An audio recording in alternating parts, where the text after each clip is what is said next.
Building a portfolio with Fidelity Basket Portfolios is kind of like making a sandwich.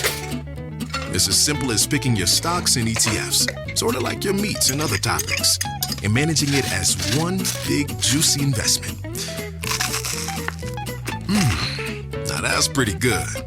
Learn more at fidelity.com/baskets. Investing involves risk, including risk of loss. Fidelity Brokerage Services, LLC. Member NYSE SIPC. Hey, this is Bill Simmons from the Bill Simmons Podcast, here to tell you that Michelob Ultra is giving you the chance to win tickets to the NBA Finals. That's right, the 2025 NBA Finals. Just head to michelobultra.com/NBA Finals. Michelob Ultra Courtside NBA Finals Sweepstakes. No purchase necessary. Open to U.S. residents, excluding Maryland residents. 21 up. Begins at 9 a.m. EST on February 16, 2025. Ends on May 5th, 2025. See official rules at michelobultra.com/rules for price and details. Message and data rates may apply. Void where prohibited.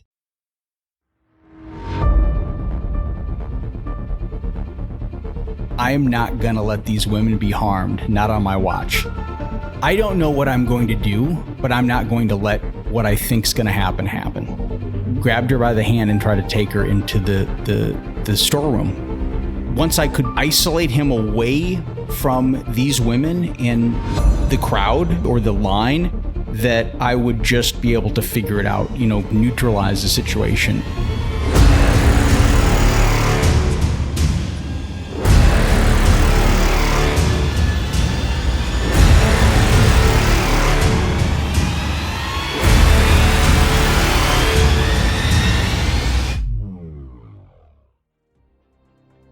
Welcome to Critical Incidents Podcast, where we explore life-defining moments. I'm your host, Kyle Ashley, a law enforcement veteran with over a decade of experience. Each episode, I'll be interviewing people about their own critical incident, a moment in their lives that shaped who they are today. From life-threatening emergencies to personal struggles, we'll hear firsthand accounts of resilience, determination, and the power of the human spirit. So sit back and let's dive into the critical incidents that shaped their lives and made them who they are.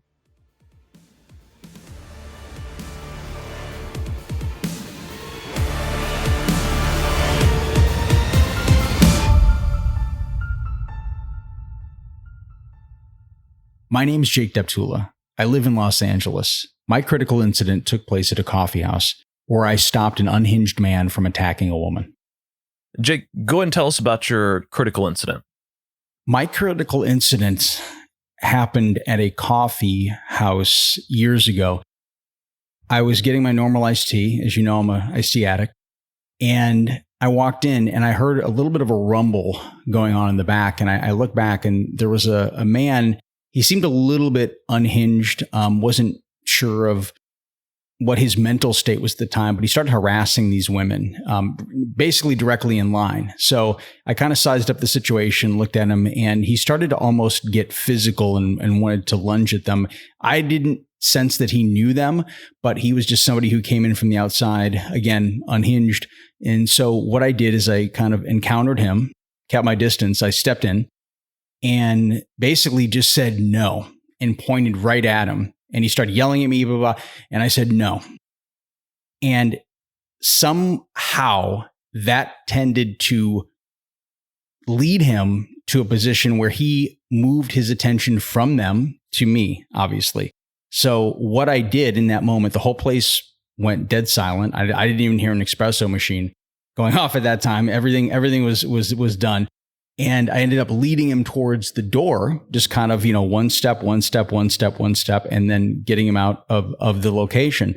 So that for me was one of a variety of encounters that I've had while working in public places over the years. I've spent a lot of time working at coffee houses, and, when you work in public, you encounter a lot of different people, people that come in and out of these places. Most of them are really kind and nice, or a lot of them obviously are in a hurry, depending on what time they come in, on their way to work to grab something, things like that. So, but I've used a lot of coffee houses as my home away from home, my office, things like that. So there have been a few incidents like that where I've had to step in and basically shield or guard other people from unhinged patrons at these places. It's interesting that in the public coffee shops, right? So if you're working in these places where people come in and they're generally just on a mission, like I just need my coffee to wake up in the morning, right? And so I'm going to go get my coffee. And when someone who is going through a crisis of any kind or is just having a bad day, when they start going towards patrons, and your thought, at least what you were trying to, what you were saying was, if you can take the attention off of the female or off of the person that they are harassing and put it on you, what kind of thoughts are running through your head once you do that? I mean, we know that would be the right thing to do, is to try to diffuse that situation. But when the attention is now put on you and not on the person that's being harassed, what are you thinking then? Like, oh, what next? Or did you have a plan in place?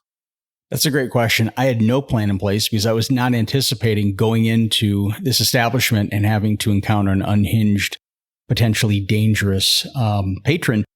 But I will tell you this, is that in my head, the first thing was, I am not going to let these women be harmed, not on my watch. That was literally what ran through my head that time. And I realized in that moment, it's like, I don't know what I'm going to do, but I'm not going to let what I think is going to happen. So it was more for me a way to diffuse the situation and figure it out rather than let that unfold in front of me. Because unfortunately, a lot of times there's not much that the workers can do, the baristas, they're kind of beholden. And obviously in these situations, especially here in Los Angeles and California, it's the land of the lawsuit. So everyone is litigious in some form or another. Either if they're not suing, they're getting sued. And I know that sounds really like a exaggeration, but there's a reason why lawyers make so much here on the West Coast. And so when I saw that, it was almost instinct that kicked in. It wasn't a plan. It wasn't anything else like that. So I think probably what my intention was, again, is I was in a much better position to, once I could sort of isolate him away from these women and the crowd, basically, or the line, that I would just be able to figure it out, basically kind of neutralize the situation. And my intention obviously was not to get physical, was not to do anything that would violate anyone's rights. But at the same point, if there was something and it had gotten where I thought it was going to go, then I would have stepped in. But luckily, I didn't need to do anything, which is, in some ways, again, this in law enforcement. I mean, you don't want to take it to that next level if you can help it. If you can get somebody, if you can, through conversation, move the critical situation or critical incident out of a very vulnerable spot, you'll take that opportunity, right? Absolutely. One of the most effective tools that, anybody can have, especially, whether it's, law enforcement or if it's just encountering someone at a coffee shop, your verbal de-escalation and, word ninja, right? So you just need to be able to use your words and your body language to really diffuse the situation. That's obviously the most preferred outcome that we would want to have in any situation. So it's great that is where it stops and doesn't have to escalate from there. So that's really good. Absolutely. Again, you have all the terminology too, the verbal de-escalation, everything else like that. I'm obviously coming from a layperson's term, so I'm sure I could learn a lot about you if I ever have to do this again. And I can use that terminology if I ever have to give a police report in a situation like this. Hopefully I don't. But, again, I've witnessed things that I've had to give a police report before, and I try to be as official. I mean, I'm right now, the position I'm in from the series that I've been doing and learning and working with law enforcement and private investigators, there are things obviously I'm picking up. But back then I had almost zero language other than maybe catching, NYPD Blue back in the day. You know what I'm saying? Like trying to, recreate those screenplays or televised teleplays in my head of what to utilize if I ever had to encounter a law enforcement officer. You got this situation. So this is kind of the situation that kind of started, if I understand this correctly. So you run into this situation years ago and, you were able to take the attention off of the female that was in there put it on you. And I'm sure that felt good, right? Just to know that, they probably looked at you like, oh my gosh, thank you so much. Thank you. I didn't want to have to deal with that. The situation's diffused. It was, they were, I believe they were in a bit of shock, to be fair, because they weren't anticipating getting harassed or potentially put in a place of far worse in a physical way.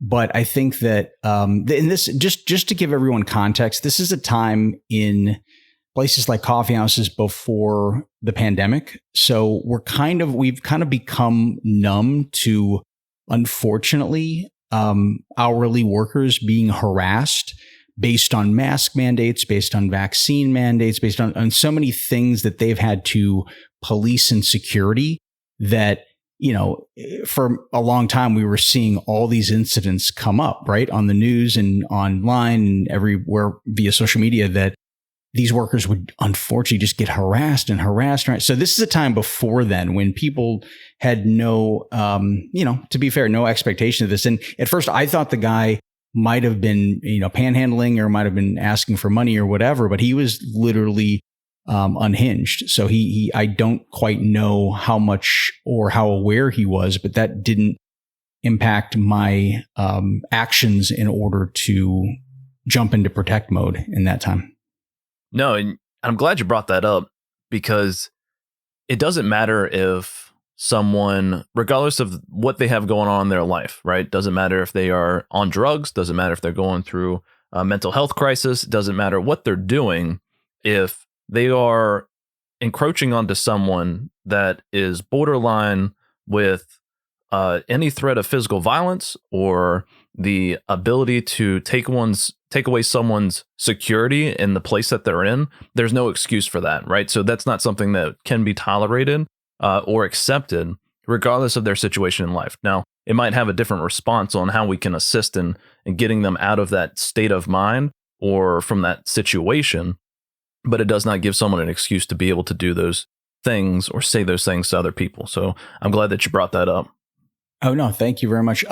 It's one of those things where in those moments, as you know, you have to react quickly. Time is generally not on your side. I tend to be a very observant person, but I'm also a very focused person. When I go someplace to work, I go someplace to work, but I happen to understand enough about my surroundings and sort of assess,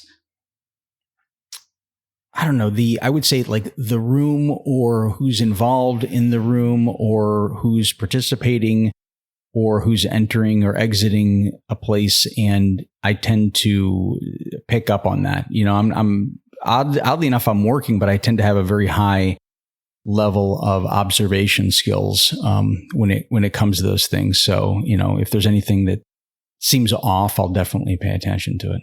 Yeah, good quality to have. You're going through this, you go through this one incident, and from my understanding, you've gone through a couple of incidents that are maybe similar, maybe a little bit different. Go and tell us about those. Yeah, there have been a few. I mean, I've been in a situation where I've stepped in and sort of, I would say at the very least, protected or defended a barista from, first off, another irate, unhinged person who came in, started cussing her out and was just belligerent and started to throw a fit. And I basically did the same thing. Instead of saying no, I said out, and he yelled at me. He had everything else like that. And he was a little bit more difficult. And I didn't have to obviously do anything, but physically, obviously. But again, because I'm never going to these situations trying to take anything physical, but I'm fortunate because these people, as unhinged as they are, responded to my words. And as you know that's not exactly the easiest thing when somebody is going through whatever they're going through, and they may come off as unhinged and they may come off as incoherent in moments, and they actually respond to your words. So however I said it, it seems to be the one word answer, right? It's like no or out. It tends to be like unmistakably direct when it comes to what they need to do next. And that's all I can say, because, again, I'm freaking 5'8". You know what I'm saying? I'm not the most intimidating guy by any stretch of imagination, but through words and through assertiveness, I was able to do that. So I consider myself fortunate.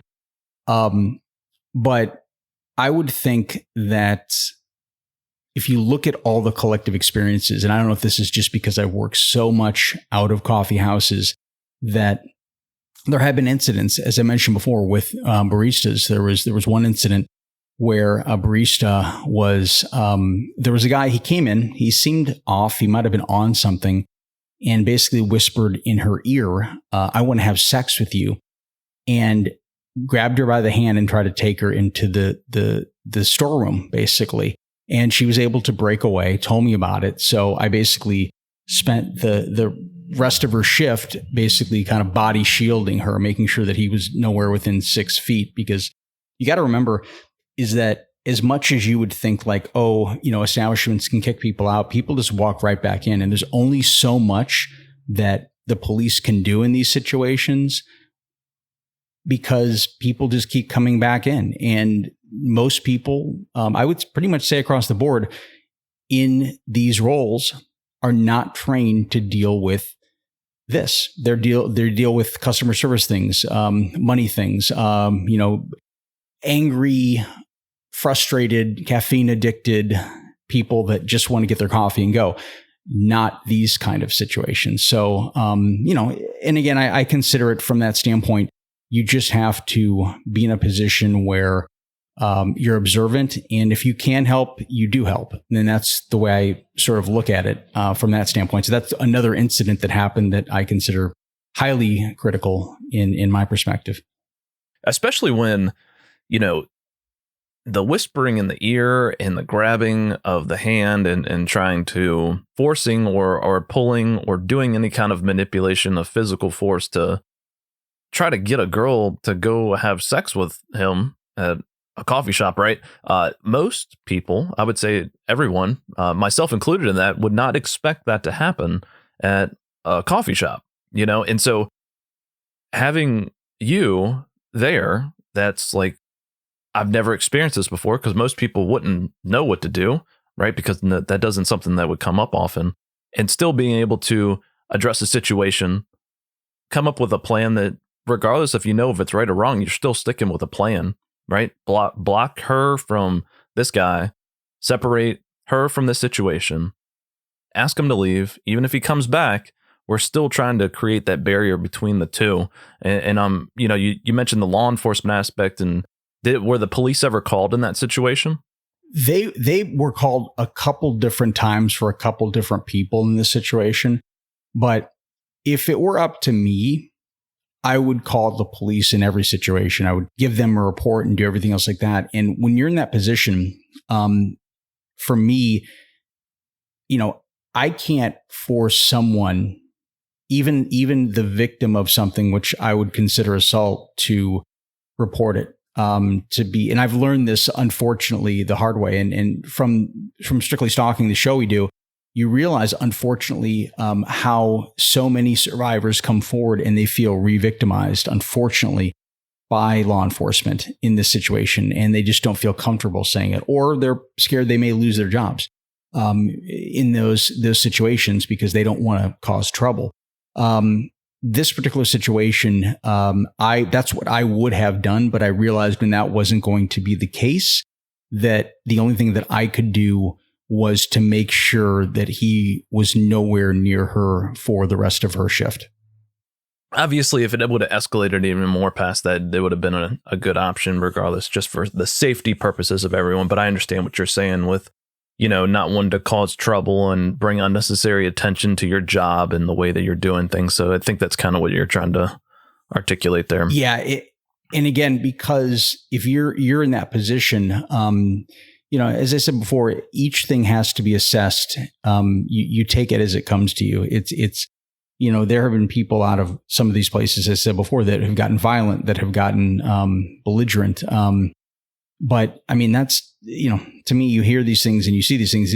A lot of these things are very serious. I take harassment very seriously, and I take situations like that very seriously. I've been in situations where I've had to call out when female friends of mine or family have been, harassed in public or catcalled or things like that. And you can tell visibly how uncomfortable, mostly the females around me have been. And,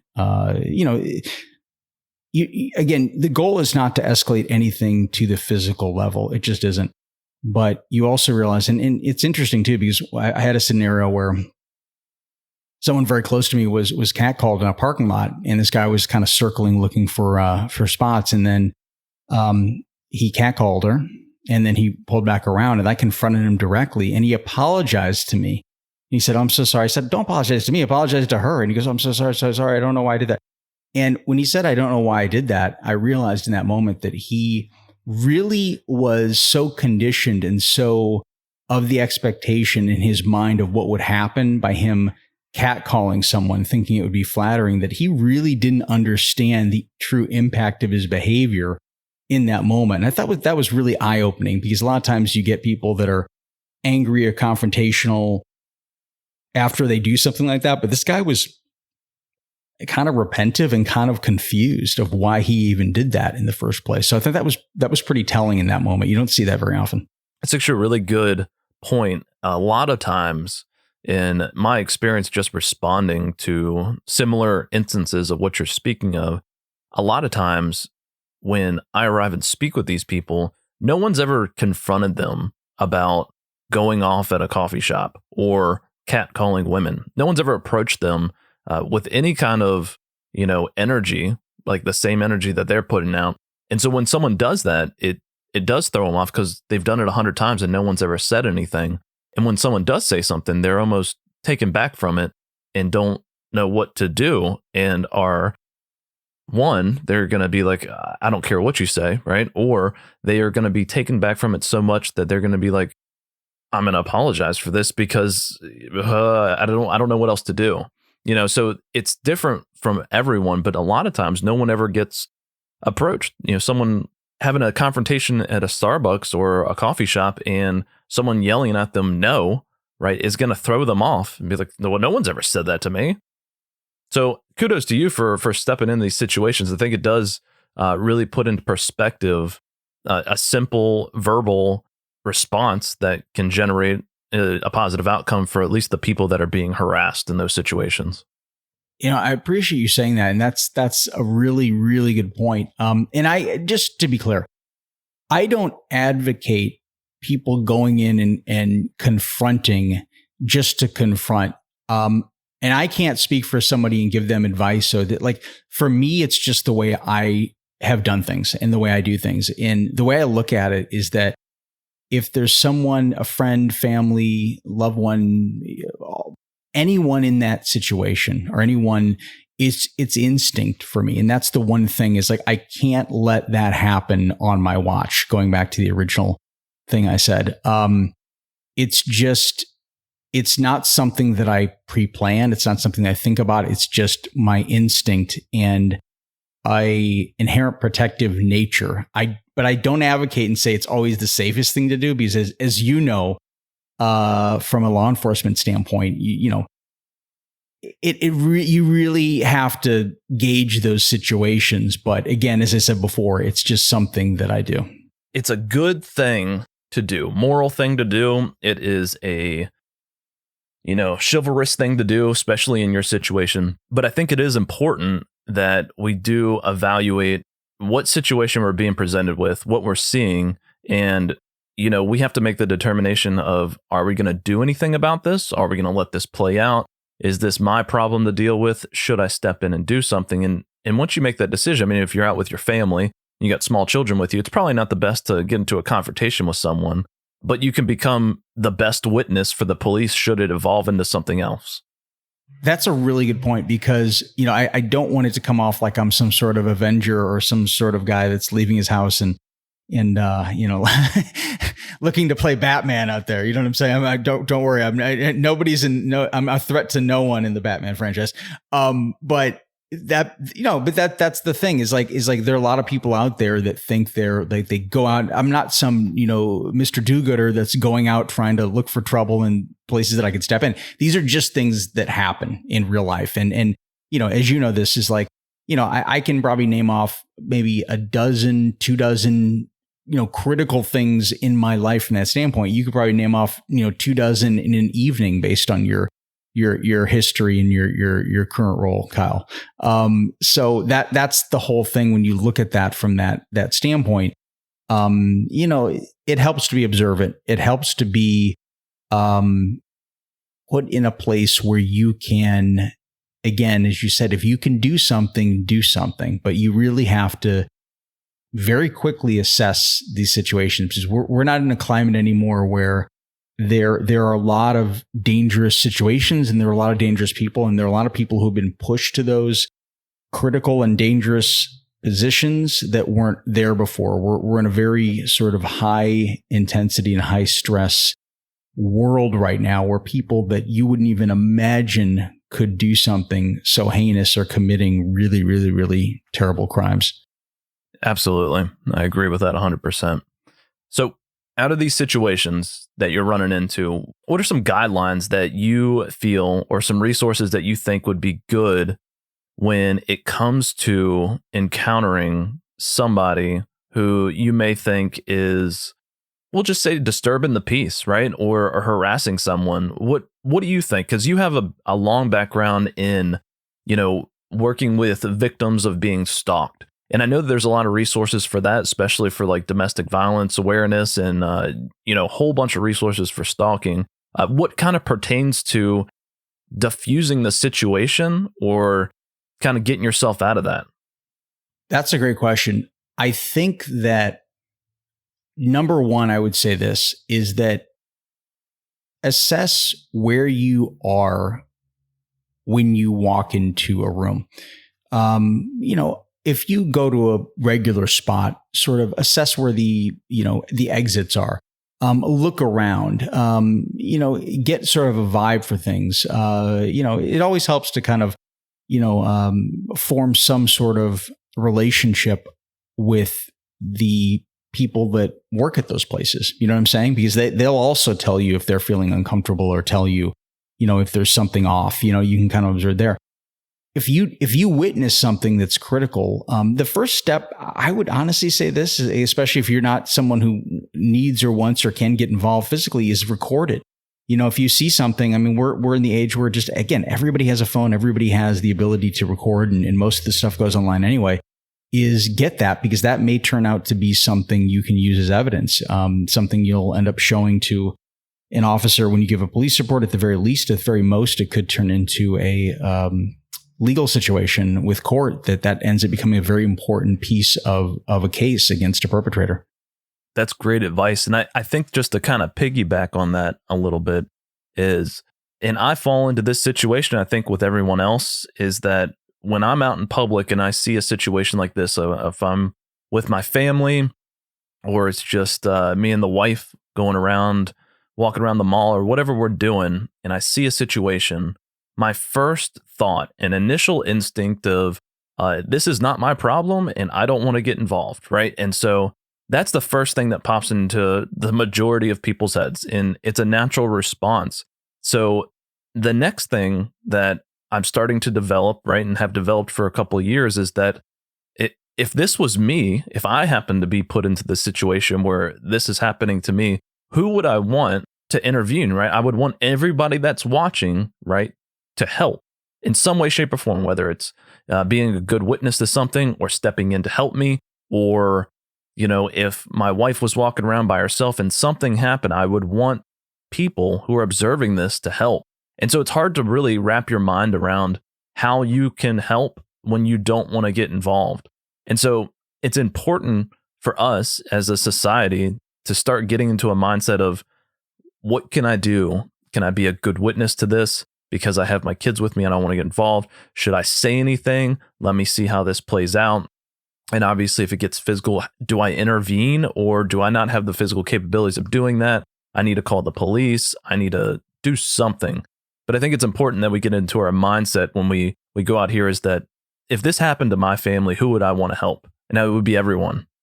That's a phenomenal perspective, Kyle. If you look at it like this, okay, you're out with your family. Your number one goal is to protect your family. in any situation like this. So, I mean, I don't have a significant other. I don't have children, but I can only imagine my first instinct would be get them to safety, then I'll deal with it. And I think a lot of people in these scenarios, it's a different mode when you go out and you are basically naturally assigned as the protector of your family, that it changes things, to be fair. The incidents that I've been into, a lot of times I've been out solo. If I've ever been with friends or family, as I mentioned before, the sort of harassment incidents, it was just, I was lucky to be there, 2 adults, no children.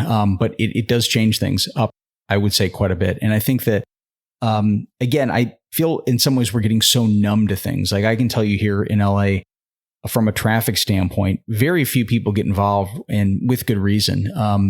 I've seen incidents where a guy, a minivan door slid open and out pops a guy with a samurai sword. Well, that's not exactly the situation that people are going to want to pull over and try to address. I mean, when you see things like that, or, see people get mad and stop another car behind them in traffic and just jump out, people don't even hunk at that, because, if somebody's willing to go that far, what else will they do? And again, as I said before, traffic's a whole different ball of wax when it comes to that, when it comes to, road rage incidents, things like that. So tabling those for a second, I agree with you. I think people would want to think most people would want to help, but also, honestly, regardless of whether we feel people are apathetic or they're numb to these things, I think sometimes people are just, bottom line, are scared, and that's not a bad thing to be in these scenarios. I mean, it's like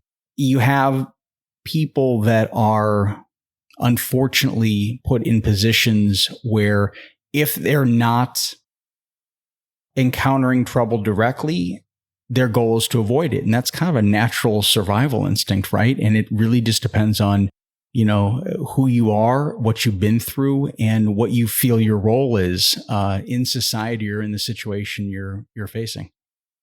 I agree with you. I think it is. No, I know it is a natural response to be scared in situations, especially when people are raising their voices, or, I mean, samurai sword in public might catch me off guard a little bit, but or in traffic on the 405. That was great. That was fantastic. When I saw that, I mean, if somebody's willing to pop out of a minivan with a samurai sword in rush hour traffic on the 405, best to keep moving. That's what I would say. Honestly, that would be my advice when it comes to that kind of situation. Yeah, that's a quick phone call to 911, and we're gonna keep going on that one. Yeah, yeah, you'll know where to find him. You know what I'm saying? He's right at the Sepulveda exit. But I'm for just sure, gonna say, absolutely. All right, so Jake, appreciate the stories. I think it's some great advice, some good insight into if someone encounters something like this, to evaluate the situation and then respond appropriately, whatever that might be. You do a lot of work with Jamie over there at Strictly Stalking Podcast. Can you tell us a little bit about your podcast and the things that you got going on over there? Sure. We're very proud. We just hit our 3rd year anniversary. We're in season 4 of the show. We've interviewed, at this point, probably over 170 stalking survivors. And the show I'm very grateful and very blessed to be able to do this show and to work with so many amazing voices. Basically, what we do is we provide a platform for survivors to feel safe and come forward. Stalking is a very underreported and truthfully underrecognized crime. And it's not many people, including law enforcement, unfortunately, see it as a crime on the way to a bigger crime, which unfortunately it tends to be. I mean, many people have used this, but it's attributed to very few, is that stalking is murder in slow motion, which unfortunately there have been cases that we have covered and interviewed family members who have been murdered by their stalker. So, going back to the actual theme and the title of your show, Kyle, Critical Incidents, you're put in a position where when you hear these stories, you really start to understand the severity of what these people have gone through, and ultimately going back 40 years. There have been some guests that have been stalked through multiple marriages, spent hundreds of thousands of dollars in court fees defending themselves against somebody who is stalking them, basically. Not knowing who is at their door, not knowing who's calling them, not knowing who's texting them, always feeling triggered when it comes to any move that they make in their house or outside of their house, feeling like prisoners in their own home. There's so many things that they encounter that we just take for granted, every day. Assuming that people who are listening to your show, some may have been stalked. Most likely they have been in some form or fashion. So we bring these guests on in an effort to be able to give them the platform to share their story.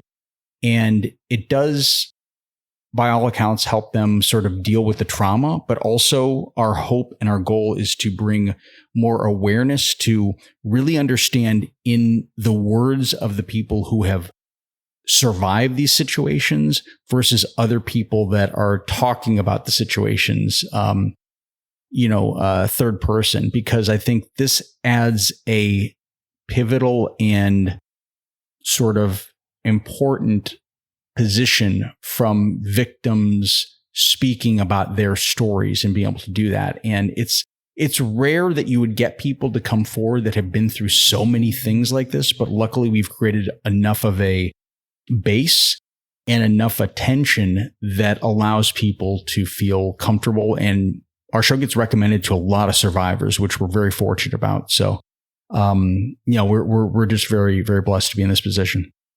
Yeah, it's a great podcast.